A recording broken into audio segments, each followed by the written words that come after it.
Hello, my name is Jack Downs, and we are here in my apartment in Philadelphia on March 26th, 2015, to interview my colleague, my mentor, and a pioneer in pediatric anesthesia, Dr. Leonard Bachman.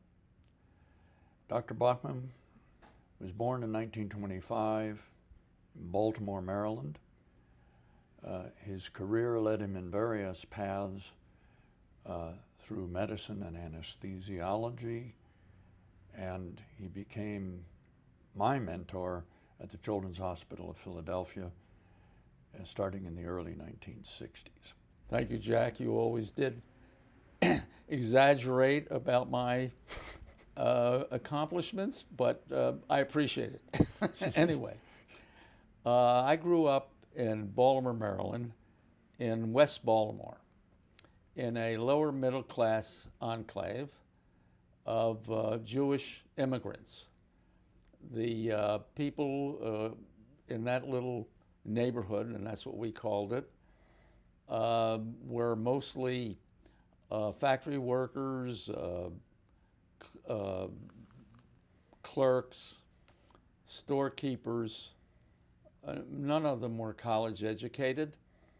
We had a playground in the center of the neighborhood called Easterwood Park, which was the center of our social life and our athletic life. And I'm glad I grew up in such a neighborhood because my parents were young, incompetent, wonderful parents, but chaotic. They had a stormy relationship with each other. And having a neighborhood like that helps, I think, children relate to other people and become socialized. Another formative thing on me was the war. I was in high school when the war started. I was just starting high school when the war started. This is World War II. World War II. And I yearned to become a sailor. I liked blue uniforms, and I never wanted to go into the Army. I was strictly Navy. And finally, I was able to, in my senior year of high school, qualify for a very unique Navy program called the Navy V-12 program, which took students out of high school, enlisted them in the Navy at young age, 17, and sent them around to colleges around the country that they had contracts with to train them to be naval officers for the long and difficult war that was envisioned. What year was this? This was in 1943. I got into that program. I qualified for the pre-medical part of the program. It was very selective, and I was challenged by some of the most intelligent, accomplished people that I've ever contacted in my life. There were about 30 or 40 of us in this program. They came from all over the country. They were all high school, had just been high school seniors. And what college was this? And I was sent to Franklin and Marshall College in Lancaster, Pennsylvania, which is a very small but excellent liberal arts college, which still exists today. And at that time, and to some extent today, prides itself in training pre-medical students. And luckily, I was able to find a sport that fit my physical smallness, and that was wrestling. And wrestling, I became an outstanding wrestler and finally won the state championship of Maryland in my senior year in high school.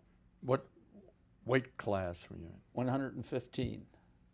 I like to be 115 now. You've gained 5 pounds, right? Yeah, Okay. 55 maybe. Yeah. And so you went to F&M to college. Yeah. Did you participate in athletics there? Yeah, F&M had an outstanding wrestling team, and I was on the wrestling team there. How long were you at F&M? I was at F&M for 2 years, and that was 3 years of college because we were doing trimesters then. It was very intense. We took a lot of courses. Some of them were required by the Navy, and some of them for pre-med, and some we had elective. Why did you select pre-med? What? Well, growing up in the neighborhood that I grew up with the economic instability of my parents were divorced for a while. I really wanted to have a job which I would call respectable. And being a physician was something that was a very respectable thing to do. It helped people. You could be idealistic in being a physician. And I thought that, so that's what led me to want to be a physician. The war ended that summer, and That's summer of 1945. 1945. We did not know what the Navy was going to do with us. What were the most attractive specialties as you went through? As I went through, and did you have any anesthesia training as a medical student? No anesthesia training in medical school. I liked surgery, but I didn't. I just didn't think it was good for me. I thought maybe I'd go into internal medicine, but finally, when we rotated through pediatrics, I fell in love with pediatrics. I liked the idea of dealing with children. I thought it was a positive. Most of the kids did get better. I mean, I guess I didn't have, at that time, a lot of experience with terribly ill children. What years was this again? This was between 45 and 49. Okay. So this is before the Salk vaccine, before most of the vaccines that we currently No, have. it was well before the Salk vaccine. Right, Yeah. right. Yeah, right. And then I graduated and interned at the university hospital right there where I'd gone to medical school. And I courted my wife, and I liked my internship, but some rotations. I had a 2-year rotating internship. They were. I fell in love with every specialty as I rotated through. Neurosurgery. I liked OBGYN. Pediatrics. I rotated like that. So you were mentioning marriage. I was courting my wife during that intern year. And what was her name? Her name was Sarah Jaffe, but everybody knew her as Chooky, and from now on I'm going to refer to her as Chooky. I only knew her as Chooky. You only knew her as Chooky. She was, of course, a wonderful person, and we married when my first year of internship was finished, and we went on a wonderful honeymoon to Nantucket in Maine. And driving home in a car that I got, I had a car, and that's a story in itself, but I won't go into that. And we had the radio on, and the announcement came that President Truman had sent the 24th Infantry Division into Korea, and that there was war. I realized at that time I was an active reservist. I'd stayed in the reserve when I left the Navy, and I continued to be an active reservist all through medical school. And when I graduated from medicine, I was commissioned in the Medical Corps. So I knew that I'd be called to active duty. I didn't know when, but I knew. And 3 or 4 weeks into July, I got orders to active duty, and almost at the same time, maybe a couple of weeks later, my wife discovered that she was pregnant with our first child. What year again? 1950. Mm-hmm. The Navy began to open courses for young medical officers who were on active duty but in the reserve. Previously, these courses had been limited to only a regular Navy. And one of the courses was a 4-month course in anesthesia. And that course attracted me because of an incident that happened while I was an intern. What was that? I was rotating through pediatrics, and the pediatric and the intern, of course, assists the residents in pediatric. And the resident in pediatric and I were called to the emergency room to attend a little infant that was in distress. And clearly the baby needed to be resuscitated and needed an airway to be established, an endotracheal tube. The young resident who I was assisting didn't have a clue to how to put an endotracheal tube in. He had an instrument, a laryngoscope, but he didn't know how to use it. I certainly didn't know how to use it. We never did get the tube in. I don't know whether the baby died because of that, but the baby never got resuscitated. And it was an incident that stayed in my mind, and I thought, I never want to be in that situation where I cannot do what a patient needs to have done. So when the course in anesthesia became available to me, I thought, I'll take that course, because if one thing I'll learn there is how to put an endotracheal tube in. So I applied for the course, and I was accepted, and I was sent to the U.S. Naval Hospital of Bethesda for this 4-month course. It was designed to create a young physicians who knew something about anesthesia, who could operate in mobile surgical teams to support the Marines. And it was an interesting idea to get develop these surgical teams that would have a physician trained in anesthesiology, somebody who knew orthopedics, and a general surgeon, 10 hospital corpsmen, 2 tents, some mobile equipment, and were able to travel anywhere in a battle area and provide definitive surgery, do chest surgery, whatever is needed, as close to the front as possible. That was the theory and why we were being trained. And the training was being managed by the chief of anesthesia at Bethesda, plus the professor of anesthesia at Georgetown University, whose name was Ed Toohey. He was a very famous anesthesiologist. And the anesthesiologists who listen to this will understand that he invented the Toohey needle, which is very useful in a lot of... And epidurals. Yeah, epidurals, and continuous spinals and things like that. So you had the 4 months of training. Right. Did you enjoy it? Were you attracted to it a field? The first days, I was terrified. I worry. I mean, to have someone's life under your fingertips and to use these medications that are so potent and are so close to so dangerous really was hard on me.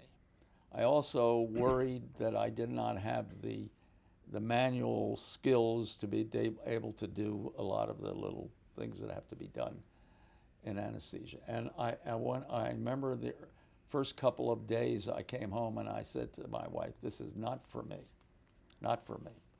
I'm more of a people person. And but as the months went by, I really became interested and attracted particularly to the pharmacology, to the intellectual challenge of anesthesia. Even today, it's really fascinating to ponder what you're doing when you anesthetize someone. We still don't really know.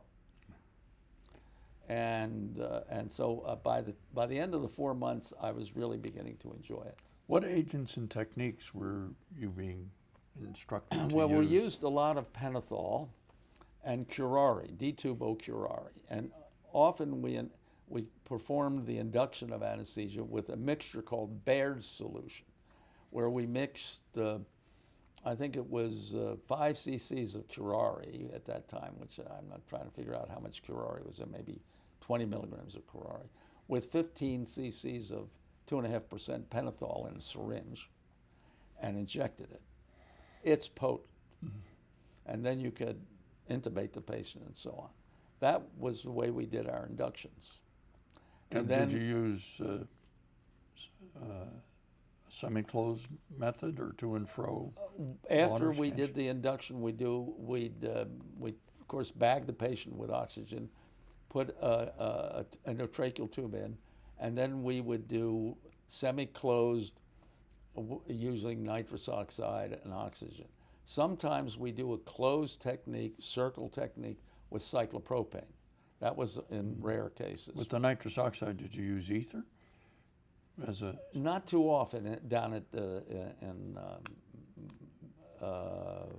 Bethesda. Later on up in Boston, we used a lot of ether. We used open drop ether for children, and I was particularly interested in, even then, I was interested in doing the children. And so toward the end of the 4 months there, they began to push the children toward me, and I got very good at using vinothane and ether to anesthetize children by the end of the 4 months.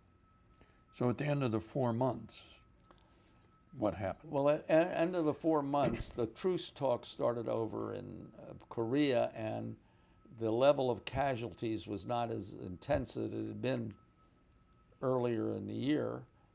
And meanwhile, most of the wounded soldiers and Marines had been moved to the States, to various military hospitals in the States. In the Marines' case, to the naval hospitals. So they were beginning to have a shortage of anesthesiologists in the naval hospitals.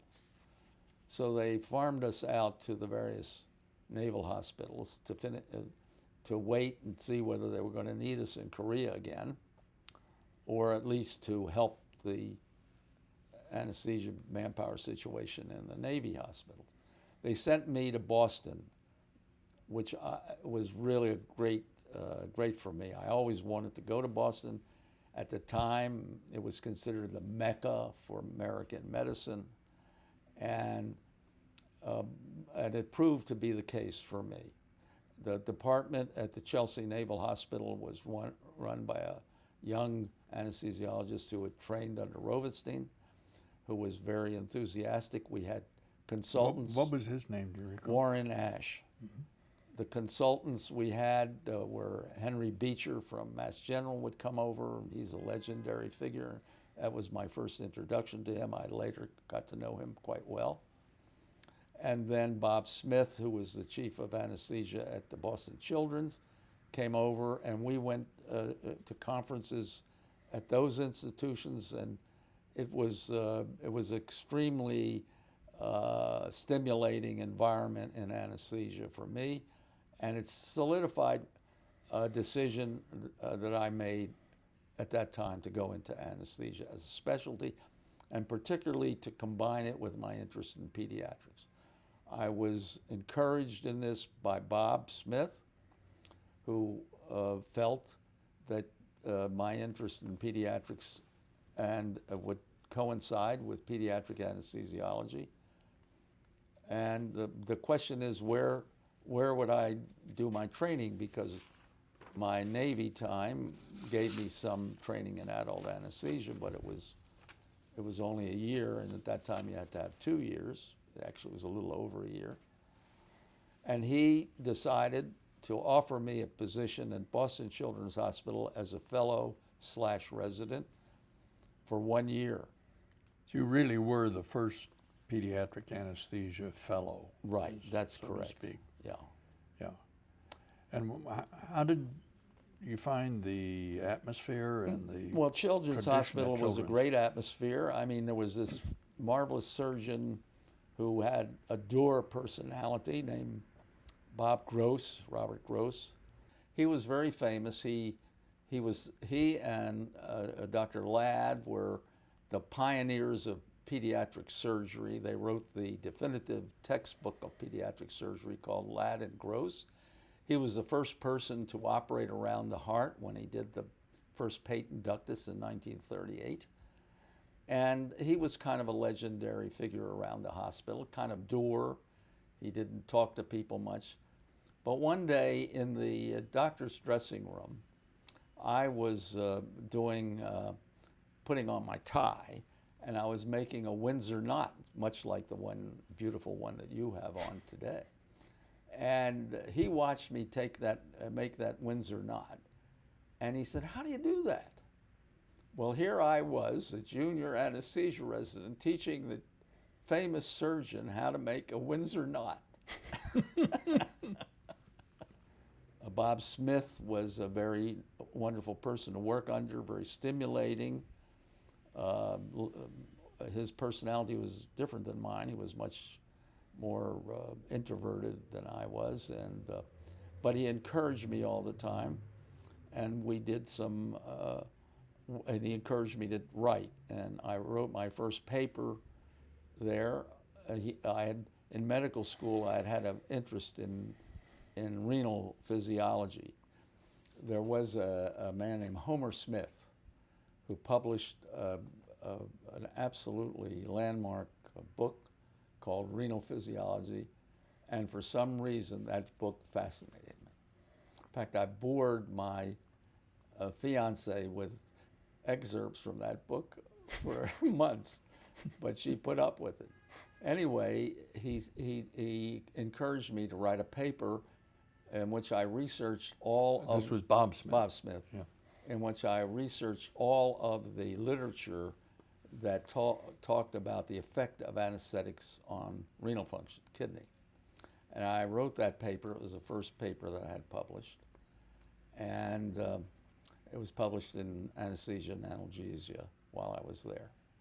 The paper has one other interesting thing. After I got the first manuscript, I was really proud of it, and I gave it to my wife, who had graduated from Goucher College, and just to read.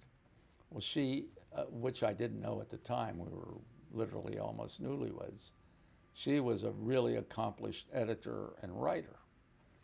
And so she went over that paper with a red pencil and penciled out jargon words and incomplete sentences and poor paragraphing and all sorts of other mistakes, and handed it back to me.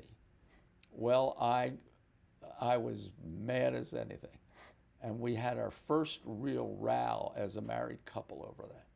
And I said to her, "What do you know about renal function?" And she said, "I don't know anything, but I know how to write." And so finally, some sort of sense got into my head. And I sat down with her and realized that she was right. And so we went over all her red pencils, and we got rid of most of the jargon words, but there was one word that I loved, which was facet. I must have used it about 15 times. And so she let me have 6 facets. Anyway, the rest of our married life, whenever I got kind of pompous and garrulous or something like that, she would say, "Facet, facet." But anyway, the paper was published, and it was well written, mainly due to her, and fairly well received too. And but going also in the Boston experience, I'll go back to Bob Gross, the chief surgeon. As I was finishing my residency, of course, a young physician has to decide what he's going to do. And just at that time, the Johns Hopkins, which had had a stormy history in anesthesia, their first anesthesia department was 2 very well-known anesthesiologists that tried to start a department, Austin Lamont and Merrill Harmel, who were well-known anesthesiologists. And after several years and much clinical success, but a lot of organizational strife, they resigned. So for a number of years, there was no anesthesia department or no anesthesiologist at Hopkins. By the early 50s, this became untenable for a major institution like Hopkins. The problem was the chief surgeon, Dr.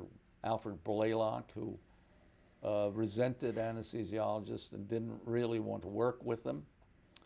But finally, he was convinced that he had to have an anesthesiologist, that they couldn't carry on the kind of work they wanted to do in modern times without one. So they appointed a man named Donald Proctor, who had been trained as a ear, nose, and throat man, who was a very talented man, and he was given some short training period in Philadelphia With under drips, right? And then he was brought back as the professor and chairman. He was at the point in 1953 of recruiting a staff. I heard about that. I heard that. I thought, well, that would be a good opportunity to get back to my hometown. Hopkins was always a place that was revered in Baltimore anyway, if not at other places. And so I contacted him, and he asked me to come down for an interview, which I did, and he offered me a post as a junior anesthesiologist and instructor of anesthesiology. And he particularly was interested in me doing research in pharmacology 2 or 3 days a week with Dr. E.K. Marshall, who was our famous professor of pharmacology at Hopkins. I took the job and went down there in the September of 1953. And that started a almost two-year career at Hopkins, which was, I learned a lot. I particularly learned a lot from Dr. Marshall, where I did original research on kidney function with dogs, and published, I think, a really important paper on the effect of anesthetics on renal circulation, which I gave at an American Society of Anesthesiology meeting in Cincinnati in 1955, which was the first anesthesia paper that I gave to an audience. And frankly, we had bought a house there. It was our hometown. We had 2 children, and we expected to live our life out in Baltimore. But what happened around the spring of 1955, a lot of tension arose between Dr. Blaylock and his staff and the anesthesia staff. Now, who were some of the other staff at Hopkins during this period? Dr. Proctor had gathered a very exciting staff. The most outstanding was Peter Safar, who became a great friend of mine, and the rest of his life we were close friends. We did a lot of research together at Hopkins, and we were kind of soulmates there. In addition to him, there was one of our residents was a Steve Galla, who also went over to Pittsburgh and became really important anesthesia researcher. We had Jane McEwen and Adriana Fanenga. Adriana Fanenga was a Dutch person. And we had Don Proctor. And we were looking to get more people, and we had an enthusiastic department, but we were clashing almost on a daily basis with the surgeons over the choice of anesthesia, over how we conducted the anesthesia, and just sometimes there were personality clashes that weren't even based on that. And the atmosphere got pretty hot, and on one occasion, Dr. Blaylock and Dr. Proctor had a confrontation, and Dr. Proctor resigned. We heard about it the next morning, the rest of us, and all of us decided at that time that we would resign in support of him. For me, I was in fairly good shape because A few weeks before that incident, I had been asked to interview for the job of chief of anesthesia at Children's Hospital in Philadelphia. I really didn't want to leave Baltimore. We had a house. I loved working in the pharmacology department. And generally, I did okay in the operating room. I'm not as confrontational as Peter and some of the other people. And although I was irritated, and I have a bad temper, I never let it explode when I was at Hopkins. Maybe I should have. But anyway, so I really had no interest in leaving. Also, at 30 years of age, I didn't think that I should take the responsibility of being a chief of a department. Thought it would certainly stunt any research career that I had in mind. But I was encouraged by Dr. Proctor to come up and interview for this job anyway. He said, even if you interview for the job and don't take it, it's a good thing to do. So I got on the train, came up here, had a day of interviewing. The last person I interviewed was Dr. Coop. C. Everett Koop. C. Everett Koop, who became, again, a lifelong friend and one of the most intriguing, interesting men that I have ever bumped into. Anyway, he was a big man sitting behind the desk, and I'm well aware of all the tension that we have in Baltimore, and I did not really want the job in the first place, so I thought I would give this big surgeon piece of my mind. So I began to tell him what I would demand in an anesthesia department before I would even consider the job. And as I'm doing this, my voice is getting louder and louder and higher, and my hair is getting redder and redder, and my ears are getting redder and redder. And finally, I finish. And then when I finished, we are glaring at each other for, 30 seconds. And then he said, "Let me tell you something, Bachman." He said, "If you didn't want those responsibilities, I wouldn't want you for the job." And he says, "I'm offering you the job." I said, "How long do I have?" He said, 2 weeks. So I went home wondering what the heck I was going to do, because, I really didn't think I was ready to be chief of anesthesia of a department at 30. And we had a new home, and we had all our relatives in Baltimore. Well, that was solved for me when Dr. Proctor quit, and we all quit. I had that offer of a job in Philadelphia, so I took it, and that's why and when I came to Philadelphia. And what year and month did you take over? July 1st, 1955. Okay. And so you're alone? I was alone. You had a 24 nurse hour anesthetist? I hired one, but not of the first weeks I didn't. I began, and I found a very good nurse anesthetist named Jean Nowicki. She's from the coal area of Pennsylvania, and she was my right hand for a number of years till she got married anyway. And so I'm grateful to her too in those early days. And how many operating rooms were We there? had three we called them the new operating rooms then. We had 3 operating rooms to cover, and the operating rooms were fairly efficient. We had a glass, we had windows between them so that you could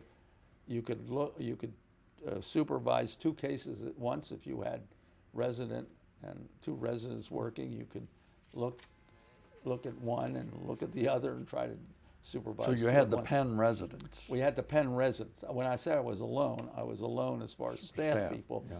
but the Penn rotating residents, I think 2 of them were coming down at that time. So there were 3 of us those first weeks. Mm-hmm. And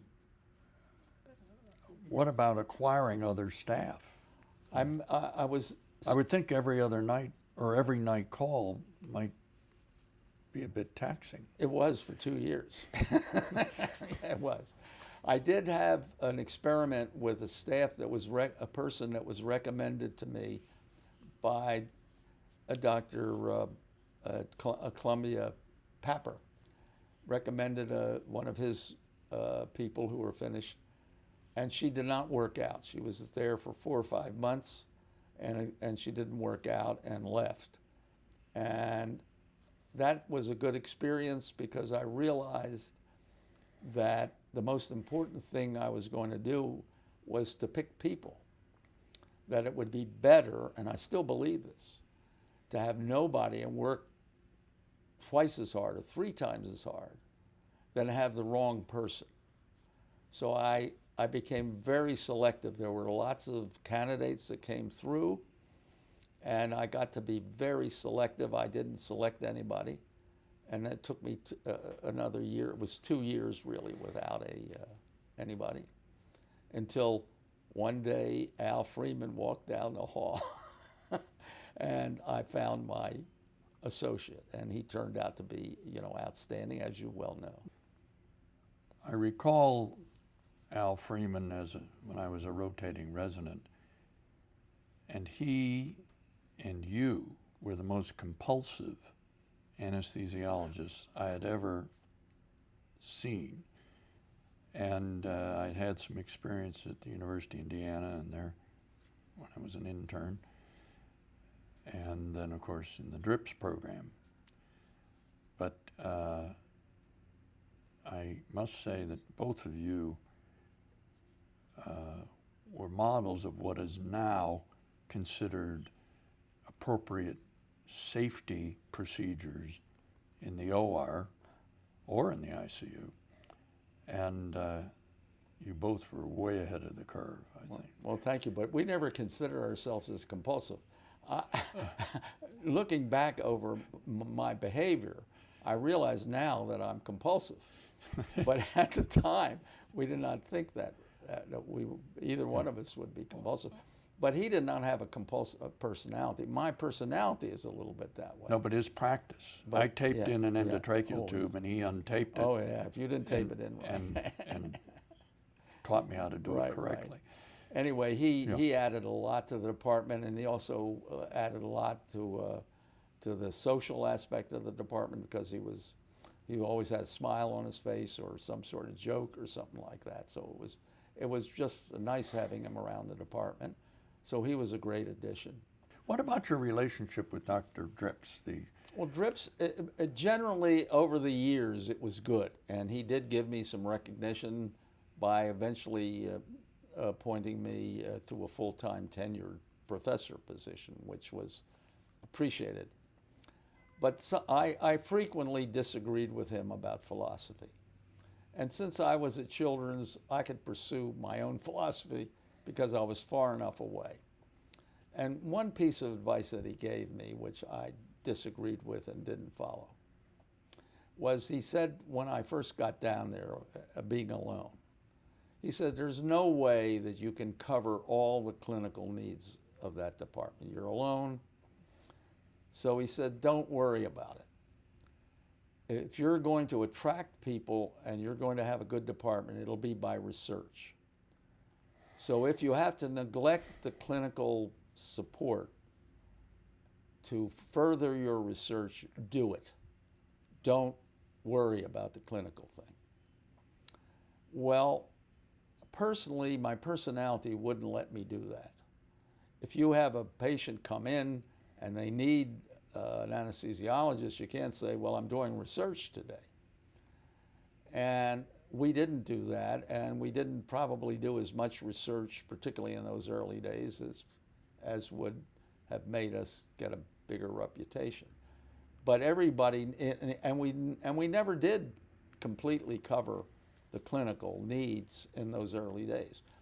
But everybody in the hospital knew that we were trying like hell. And that was important for them to get the respect of the rest of the hospital, that you're not going down and working in the lab while there's some patient upstairs that needs your help. And I really disagreed with them on that, and I didn't follow it. And of course, my research career was nowhere near what it might have been. You and Al Freeman did undertake some research projects. We did. Could you describe that, and how was it supported? Well, in those days, NIH had what they call quickie grants, and you could write up a proposal of how you were going to go about a research project with a relatively minimum amount of bureaucratic paperwork, and send it down to NIH to be reviewed. If NIH was impressed with it and impressed with your credentials, they gave you a quickie. That was $2,000. But $2,000 could go a long way in 1956 or 57, 58. So we'd get the $2,000 and we'd buy a piece of equipment or we'd do something with it, and then it got us enough credentials to put in for a more conventional long-term research grant. What about the study of muscle relaxant? That was sometime later, and some of our later grants. We had needed more money for those kind of grants, but the whole concept of the variations in the response of children to pharmacologic agents, pediatric pharmacology, really fascinated me. And I felt that we as anesthesiologists were in a particularly good position to study the effects of age on the effects of drugs. We know we have a lot of information now, but at that time we knew, for example, that certain enzymes, that liver enzymes that that are normal in adults, the children don't have yet, and if you need those enzymes to metabolize the drug's not going to act the same way in an infant that it does in an adult. And there's all sorts of examples of that.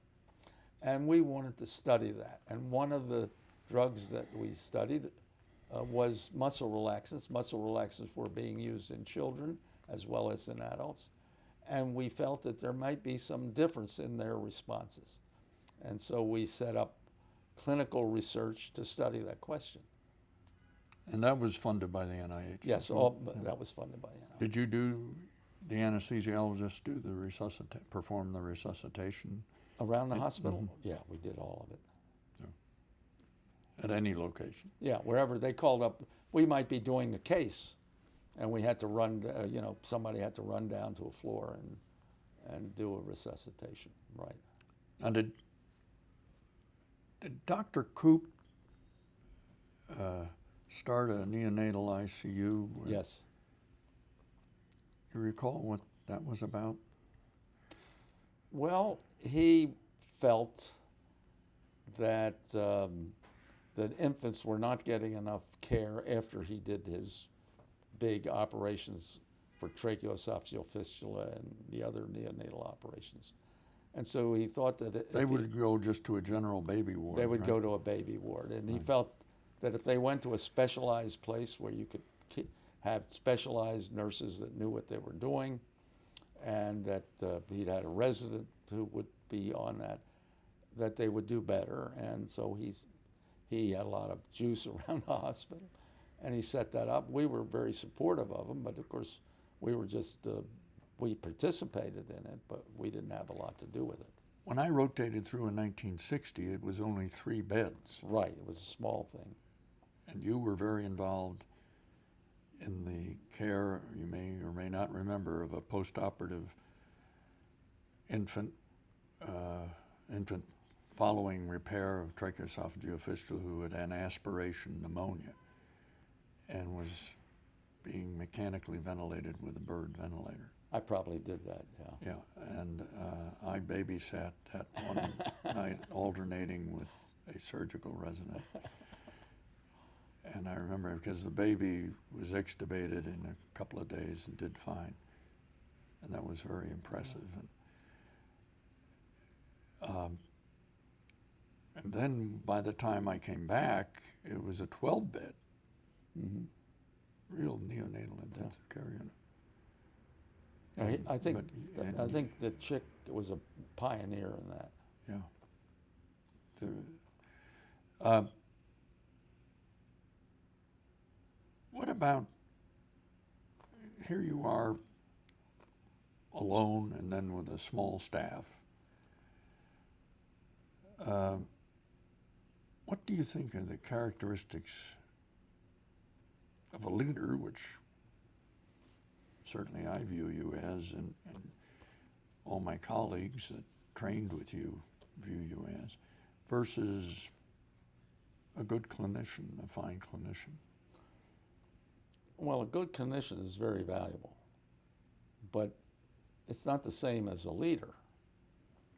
A leader, I've watched and been interested in leadership since I was a Boy Scout, because we had little handbooks to teach us how to be a patrol leader in the Boy Scouts, and those things interested me. And what I noticed early on in my life from the Boy Scouts, that I could be a leader, even though I was small in stature, that I was a leader, because one, I had a loud voice. That always helps. But in addition to that, I liked people, and I liked to, I guess I was a little pushy. I liked to say where we were going to do as a patrol leader, you know. And I think that leadership is inherent in someone's personality. I don't think you can train a person to be a leader. I think you can give them hints about helping them be a better leader. But if you don't have certain personality traits, you're never going to be a leader. Now, people who manage MBAs, and they talk about management, but management and leadership are not the same thing, in my opinion. A manager may know a lot of technical things about budget and personnel regulations and all sorts of things that they learn, that managers learn. But it's not the same as leadership.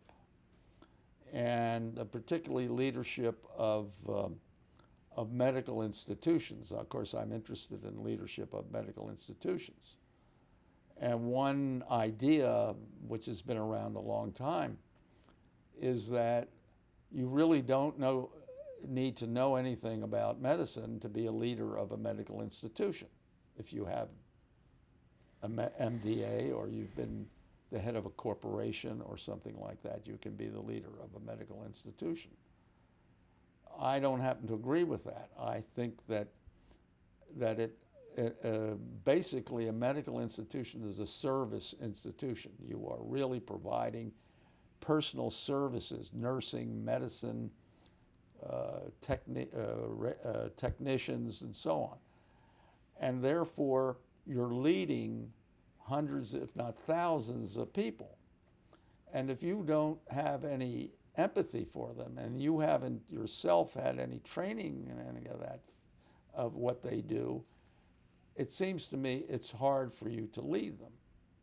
Now, that may be an old-fashioned concept, but I have had a chance to test it, because of, I guess, my imperative to be a leader.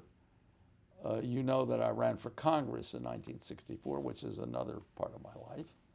I learned a lot about leadership when I ran for Congress. And finally, when the party I belonged to won the governorship, I was appointed to be the Pennsylvania Secretary of Health. There I stepped from being the chief of anesthesia at Children's Hospital to the head of the state health department with a $200 million budget and I don't know, several thousand employees and widespread responsibilities. And I had nobody really thought that I would have any impact in that job, because I was coming from head of anesthesia, where we had 4 or 5 staff, and where I was essentially a clinician who led the Department of Anesthesia. But I myself was completely confident that I was going to be a great Secretary of Health. I didn't have any doubts about it. One thing I did, but one thing that really helped me, it's a leadership thing. Before I became Secretary of Health, I had a very negative attitude about the employees of the health department. I thought most people who took public employee jobs, like being in a health department of a state, they were drones, they were lazy, and that I had very little respect for them. So there I suddenly became their chief. The thing that stood me in good stead is that I kept my mouth shut. And over the period of a couple of months, I realized there were some very smart people there, and I could learn a lot from them. Well, you had a very substantial crisis occur during your tenure as Secretary I had a number of Health. of them. One was the Hurricane Agnes, which devastated a third of the state, and I had to be in charge of all the health relief, and I'm not going to go into the details, but it was a very exciting period. When was that? That was in June of 1972. So shortly after you assumed Well, I'd office. been there for about 6 months, something Right. like that. And I learned a lot. I hope I helped improve the relief during that period. Another crisis, which was the Legionnaire's disease, which occurred after an American Legion convention convened in July of 1976. And in late July and early August, the Legionnaires' leader in Harrisburg noticed that a lot of people who had gone to that convention were dying. Where was the convention? The convention was at the Bellevue Stratford Hotel in Philadelphia. It led to I was in charge of all of the attempt to try to solve that problem. It was a 6-month process in which it involved our lab, the CDC, the city health department. It was a major, important health, historical health crisis, I think. And What was the source of the eventually, by January of '77, the CDC, which had been lab scientists, who had been working for months, trying to work with the tissues of the people who died, had isolated a bacteria which had never been discovered before, which is now called Legionella bacillus, which is lives in stagnant water, and which causes epidemics from time to time when that water is aerosolized and inhaled by people. And if I can say that I led the approach to that, which was to keep the public informed, to investigate any lead, even some of them that would seem absurd, and to have the public confidence, and ultimately I think it succeeded. A lot of people, we got a tremendous amount of criticism, particularly after it turned out for long periods of time that we didn't know what was going on. But eventually we did solve it. I think it's an important example of public health and the public. And it was the first big public health crisis that was involved with modern media. Later we had AIDS, and now we have Ebola, we have all kinds of things. 3 Mile Island. 3 Mile Island. But that was the first one in which the media were involved, and I had a part to play in that, and I think it was a positive one. At least that's my opinion. I don't know, other people could criticize my... Well, I think I remember that quite clearly, that everybody in the medical community was mystified because Oh, it yes. seemed that we were dealing with an organism that we hadn't seen before. Well, it was. And that proved to be true. And it also was resistant to most of the widely used antibiotics. Actually, it is. Erythromycin works against it. Yeah. So it once you identify it, the treatment is not difficult. No, but the penicillins and No, penicillin doesn't, but erythromycin does. Yeah. impact. Then you had 7 years in office as Secretary of Health, the state, and then Milton Schaap's term comes to an end. What did you consider as your next move?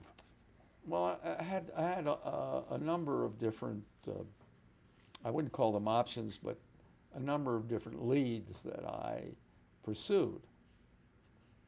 One of which was to go to Pennsylvania Hospital and take a leadership role in their administration.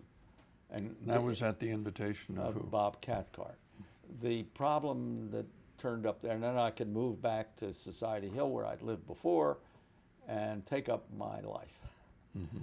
That didn't work out because I had conflicts of interest. I'd made a number of decisions that involved Pennsylvania Hospital while I was Secretary of Health, and it would not be seemly for me to then take an executive post down there. I also looked at the idea of having, of working with the pharmaceutical companies of this region to develop a agency that would review research proposals that various pharmaceutical companies were going to sponsor and rate them as to their scientific validity. It would be like a mini NIH.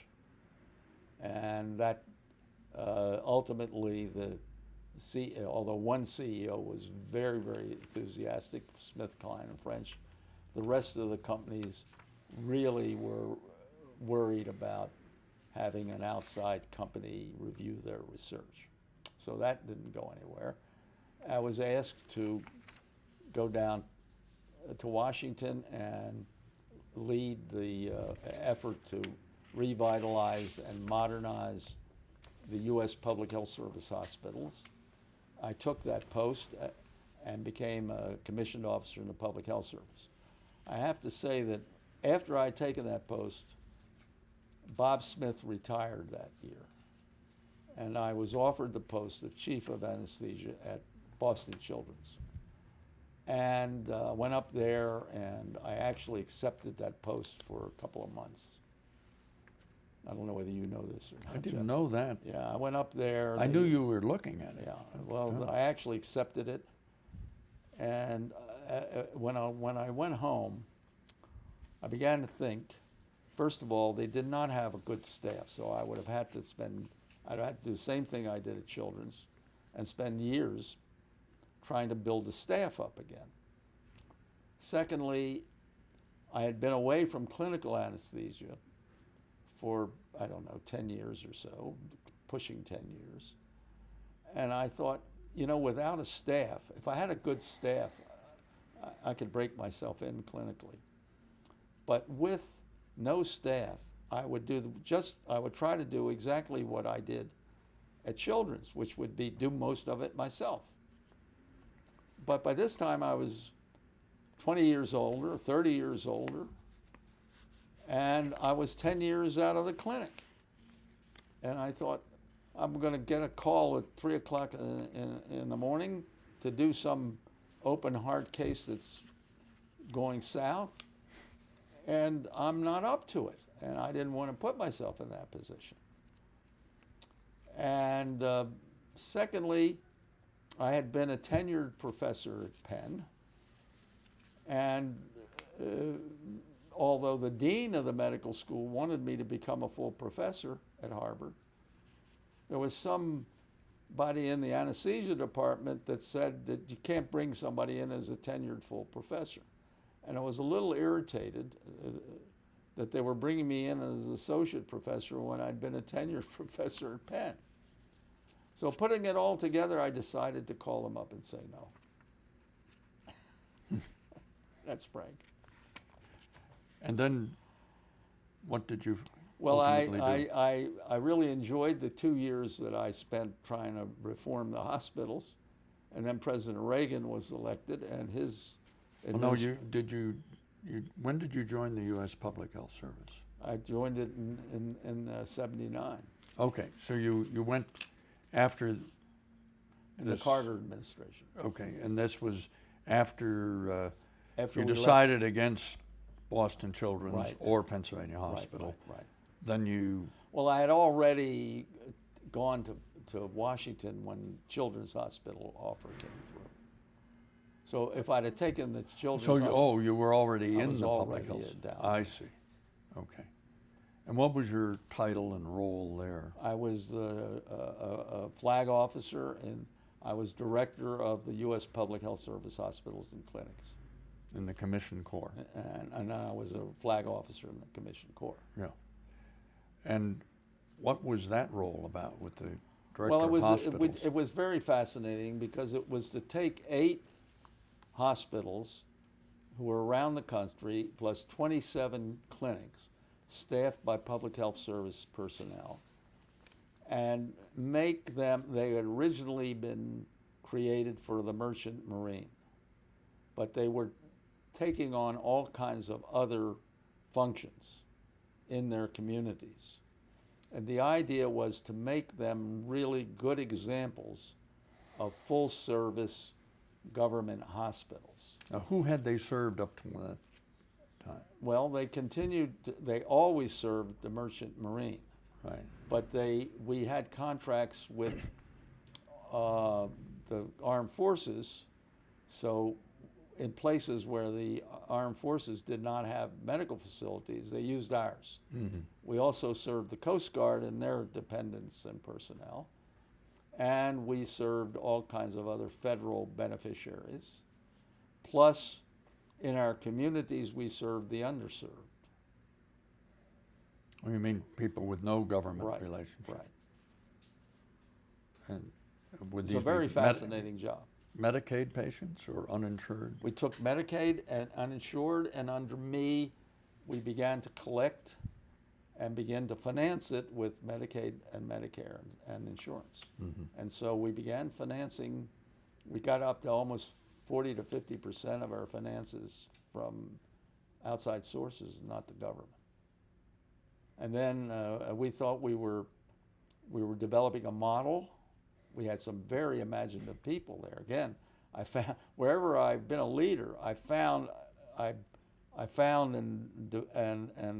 and raised people with a lot of talent and ideas, and I was receptive to them. That's one role of a leader, and I found a lot of people in that organization that had ideas. Eventually, after 2 years and a lot of progress, a new administration came in. They decided it was not an appropriate role, and they were able to get Congress to close those hospitals, which I had to do. It was a terrible waste, in my opinion, but what can you do? This was the Reagan administration? Yeah. Was this part of the budget cutting David process? Stockman. It was part of the Mhm. David Stockman, yes. Where did the Merchant Marine go? Well, first of for all, their- our merchant marine has practically disappeared. Anyway, But even back then? yeah, it was Like- disappearing. And the idea was that they would negotiate their union contract a health benefit. That makes sense, really. There's some Mhm. sense to that. So they would go to ordinary Right, sure, community hospitals with insurance. sure. And the underserved just went elsewhere. Yeah. So what happened after that phase? Well, after that phase, closing those hospitals was very traumatic because, you know, they had a 200-year history. For your personality, I would think it could have been crushing. Well, it was very difficult to do, and but it had to be done, and so I did that. I mean, I had to find places for the personnel. We had in other parts of the government, some of the people who had who were reserve officers in the public health service. They were terminated. We had all kinds of problems. We had to deal with the real estate, so on. There was a lot of interesting problems. But after doing that, I wanted to get a little quiet, and I asked for an assignment in the NIH just to be a clinician in the clinical center and get my anesthesia hands. And I did a year at the clinical center. Operating room anesthesia? And at that time we were just getting computers, computer records, and I got my skill. It was adults. I think they're easier than kids anyway. And I got my skills back again. I took ACLS and so on. And so I did a year there. And after a year, Coop had already been confirmed by then. And he asked me, people in the government had come to them with things that they wanted him to do. And one of the things that he was requested was by the National Oceanic and Atmospheric Association to set up some sort of health program. When we closed the hospitals, they were left high and dry without any kind of health program for their ships and things like that. And he called me up and asked me if I'd do it. I said, sure, sounds good. Now this is what, he was confirmed in 81? Yeah, this was 83. Okay. So you became... I became the medical director of the National Oceanic and Atmospheric Administration. And that was a really fun job. In that, what requirements were? Well, I had 18 ships with seamen and officers who were going all around the world, and I had to be sure that they were physically fit before they got on the ship. I had to be sure that there were some sort of medical support for the ships, particularly when they were in remote areas. And I had to be I had to impose on the ship, which ships never had before, public health programs like anti-smoking, deal with their diet. We had venereal disease of these sailors when they hit ports. So we had a public health program on the ships. It was very fascinating stuff. And then I would go on the ships when they went to very unusual places where they were out of contact with medical support. We needed a doctor on board those ships.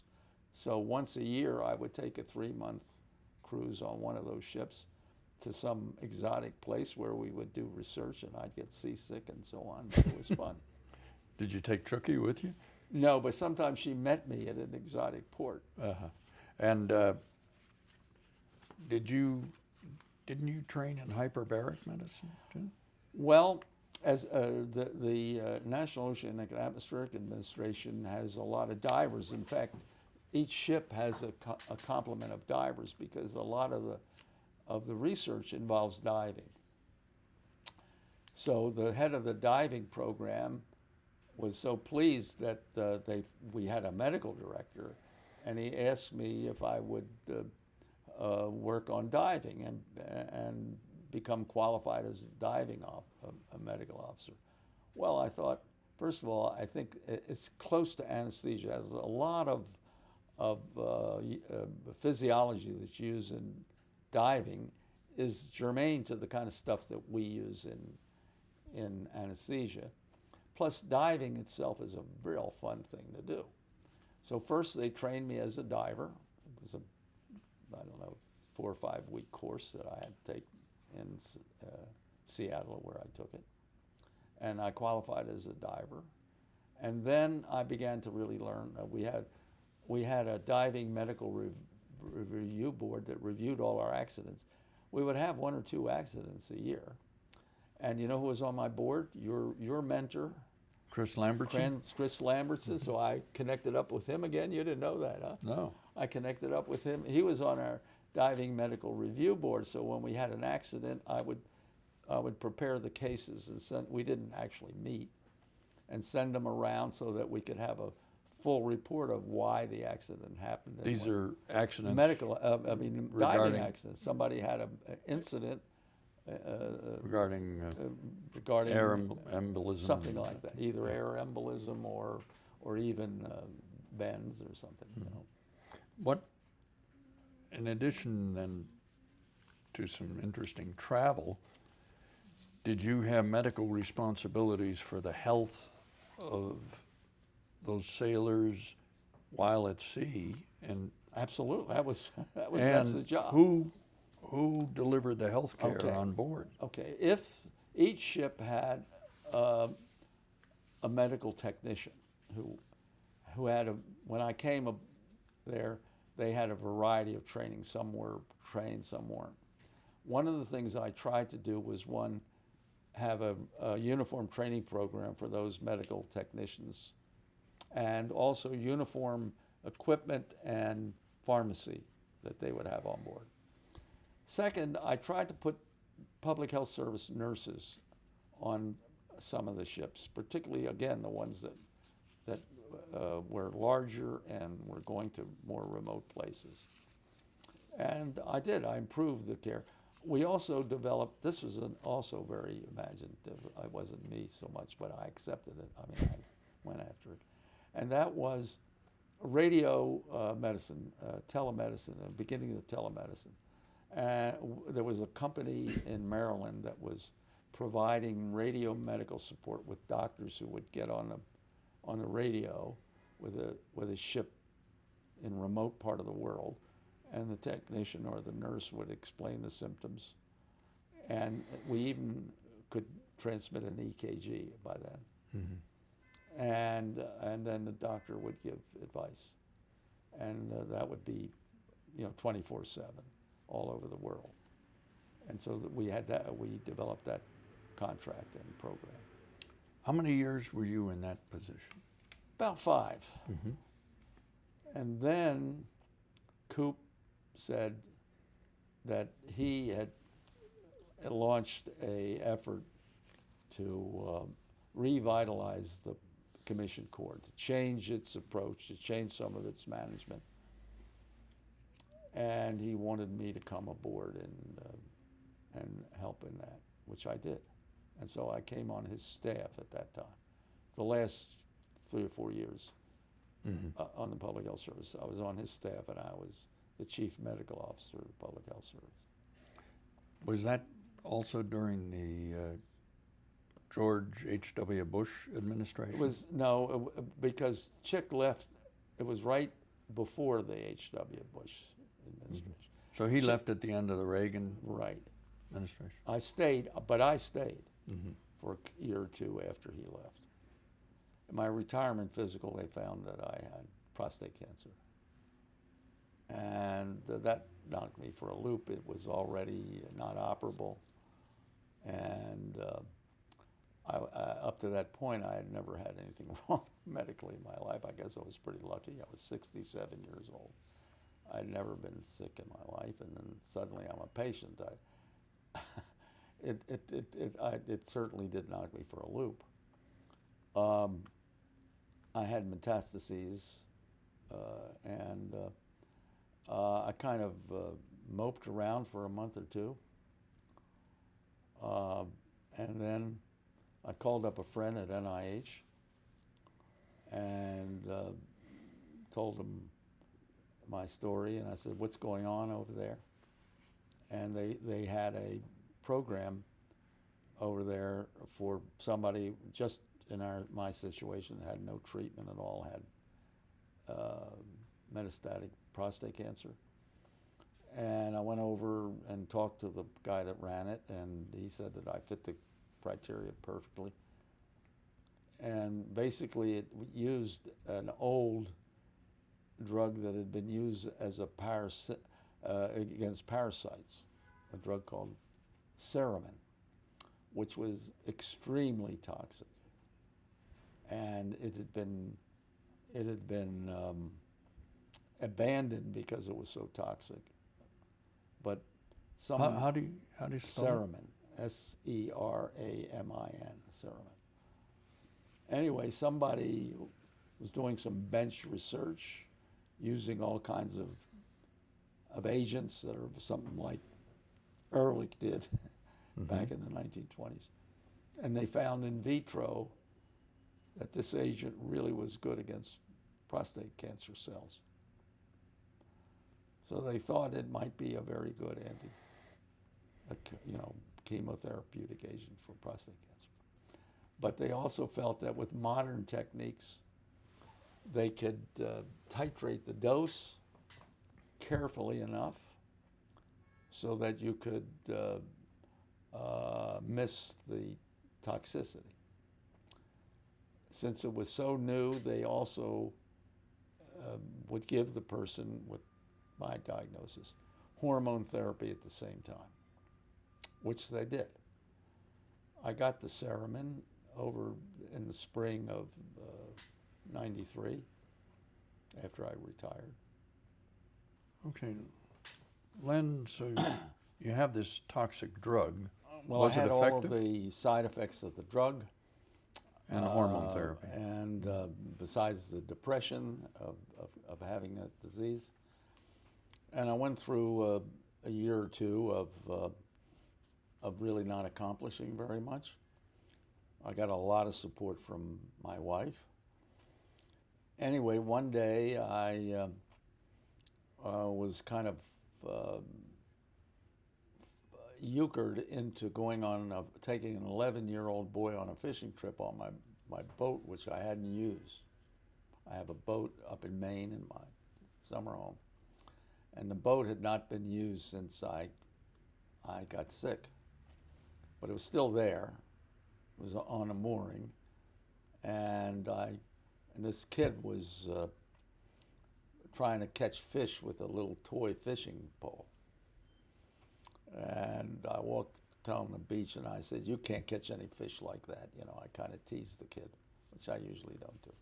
He said, "Yes, I can catch fish." I said, "Well, you got to go out in a boat like that and go deep into the lake if you want to catch any fish."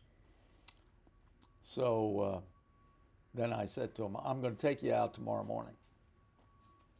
And then I walked away and realized what I had done because I didn't want to take an 11-year-old kid out fishing the next day. I still went on and I told my wife what I'd done. And she said, "Oh, that's great." She said, "I'll make lunch for you." She didn't give me any support. So I had to go out to the boat and get it all set up and get the fishing rods and everything set up. And the next morning he's there bright and early, and I'm still grumpy that I have to take this kid out fishing. And we went out fishing, and we fished a good bit of the morning, and we didn't get anything. And I figured, "Oh, let's get out of here." So I started trolling back, and we had a strike. And I gave him the rod, and he pulls in a big salmon, really nice. Keeper, put it in I'm beginning to feel a little better. And then we had another strike, and we had another salmon in the box. So this time I said, "We are going home." I let him drive the boat home, but frankly, we didn't need a motor. This kid was so excited he could have flown that boat. Anyway, we got back, and he's yelling, screaming, as I'm bringing the boat to the mooring. He's screaming. His grandfather comes out with a video camera and everything. And I give him the fish, and I go over to my camp, told my wife that we caught a couple of fish. Meanwhile, he appears at the door with the 2 fish, and he says, "My grandmother won't cook the fish." So Chucky says, "Not to worry, I'll cook the fish, and you come over for dinner." So she cooks the fish that afternoon and sets the table in the porch like she's going to have the Duke of Windsor there. And this kid shows up, and we have dinner with ice cream and blueberries and the fish. And then he gets up politely, says, "I hate to leave early, but I must go back." And he's out of there. And then we clean up, and we're getting into bed, and I realize I'm not depressed anymore. And from then on, I wasn't depressed anymore. That's true. That's a good fishing story. Family. Well, I have 4 children, 7 grandchildren, and we get a lot of pleasure and sorrow from a family. You wouldn't have it any other way. And I've been very lucky with my children and grandchildren. How long were you and Chucky married? 55 years. And what about Chucky? What happened? She developed pancreatic cancer in 2004. She lasted a year. She had great medical care, but pancreatic cancer is bad news. Yeah. She was the bravest person I ever saw die. She knew she was going to die, and she was very okay with it. You know, she handled, if I could be as brave as her, I would be very happy. And pretty tough. Yeah. I remember going to your 50th wedding anniversary and seeing those kids and grandkids. With the, going back to your career, with the retirement, what did you decide to do after you recover from cancer? You take the boy fishing, and you're ready to do something. Ready to do things again. Yeah. Well, I had two things that I did in retirement until really just 2 years ago. One, the U.S. Marshals were under constraints to improve the medical care to the detainees that they keep, not in their own prisons, but they farm them out to local jails and so on. Detainees are prisoners. Prisoners. They're people who are not convicted, but they're accused of a federal crime, and they're held, and they can't make bail, or they won't give them bail. Mm-hmm.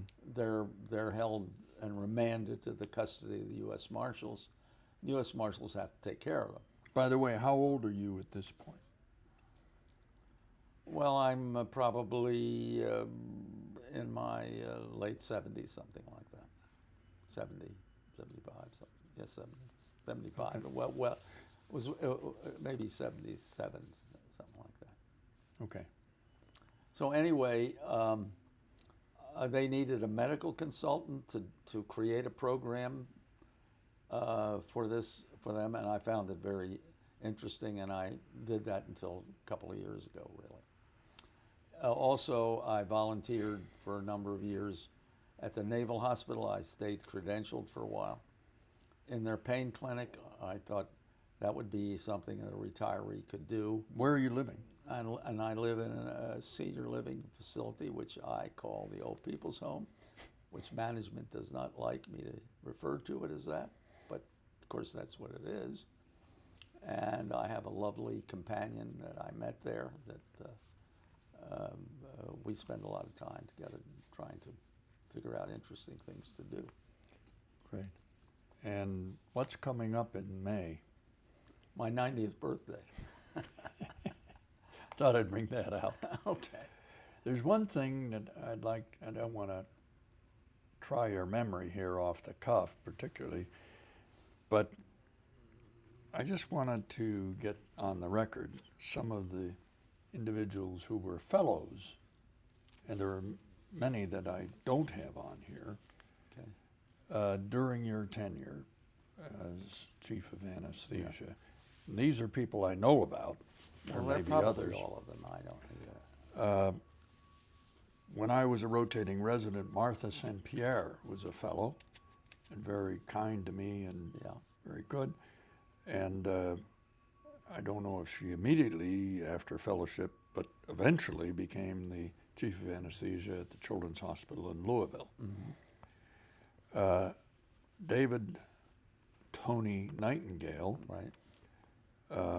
came in 1963 from the Alder Hey Children's Hospital in Liverpool, where Jackson Reese, great figure in pediatric anesthesia and pediatric intensive care, since he established the first pediatric ICU in England. Sure. He was a great guy, by the way. Yeah, and a great raconteur. Tony Nightingale came, and he spent a year. I think he did some pretty good research with us, too. almost 2 years, Yeah, as didn't he? I recall, yeah. Anyway, he did some pretty good research. He and Chuck Richards did, Right. Compliance, they did the compliance of they the did the infant lung. compliance of the lung study, and they did muscle relaxant studies with succinylcholine, Right.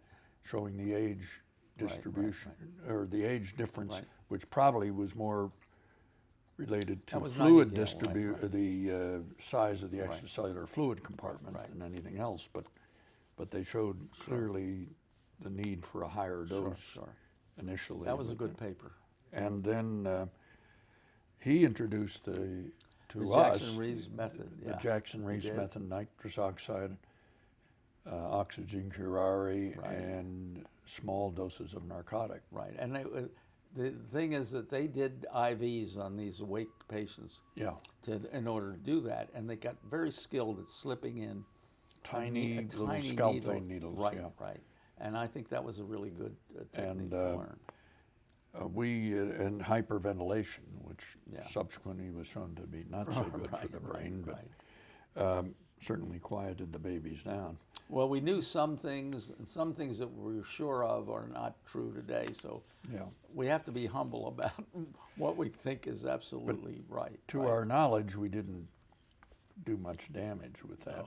But we kept the PCO2s generally above 30, and we had a way of monitoring. Yeah. I want to mention that under you, frankly, I don't want to disparage my mother lode of the hospital of the University of Pennsylvania where I trained and got excellent training, but they were well behind what you were doing in monitoring. That was because of Al Freeman. And in setting up checklists and protocols, and also blood gases. Oh, blood gases, we were definitely very. I mean, you mentioned George Polgar, but you had available blood gases very with early, a technician way by before. the name of Bob Toft, Right, who was a character. right. You supervised them. And Bob Toft was also a joy to have because he always had a joke. Remember, he had a different joke every morning. He was a very nice guy, Bob Toft.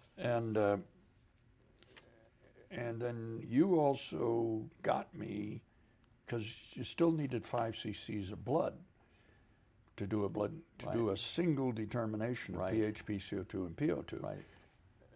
And that didn't fly with a newborn baby or a premature if you're going to do more than 1 or 2. And through your efforts, you hoodwinked either the Rotary or the Lions or somebody into giving us $3,000, and we bought a radiometer micro gas analyzer. Right, I remember that, but I didn't hoodwink anybody. What happened, really? No, you appealed to them. No. I think it was, who was our PR person, the woman? Shirley Bonham? Shirley Bonham came up to me. She says, I got the Rotary Club. They want to give something. Do you have something? Do you have something? Yeah, I got something. Well, That's how we got that. Forever So grateful. I didn't hoodwink because- anybody. No. It's the wrong, poor choice of words. No. And Tony Nightingale also brought us modern respiratory care. Yes, he did. With chest physiotherapy, Right. the occasional lavage, and much better techniques at maintaining ventilation in a child with acute respiratory failure. He brought a tremendous amount to us. Ted Stryker came through as a fellow in 1965-66, went on to the clinical center at the NIH, then back home to Cincinnati where he was on the staff at Children's, and eventually, under Nelson Malampy, who was also one of our fellows, if you recall. He was an older gentleman. He was. And he came to become a pediatric anesthesiologist. They went back to Cincinnati, and then when Nelson retired, Ted became chief, and he was chief there for almost 20 years. And he's retired, which bothers me since he was my first fellow. He was the first fellow I really helped train. Right. Honorado Nicodemus, Nick, came to us in '66 and stayed for 3 years. Right. And Penn trained, was terrific both in the OR and the ICU, and you and he did the halothane ED50 study. Right, that was a good study too. Which was in parallel with what Eager and Gregory were doing with MAC. Right. It was a better scientific concept than MAC, but We lost that. we battle. lost that battle. We were right. We were right, but we lost. Yeah. And Nick went on. He wrote 3 papers with me on respiratory failure, and then he had to leave the country because he wasn't a citizen. Right. And he joined the U.S. Navy, was stationed in the Philippines, and was there at his own request, which is where he was from originally, to help care for his father. And his father was much older, was quite an advanced middle age when Nick was born, and he was there to help the family through his father's death. And then he came back eventually to Bethesda Naval Hospital. I see him every week. And became chief. Right. And to my knowledge, he's the only trainee from Penn and Chop who was anesthetized, a sitting U.S. president. And he anesthetized Ronald Reagan for his colectomy when he had cancer of the colon. And he has interesting stories about that experience. And had a very successful career in the Navy.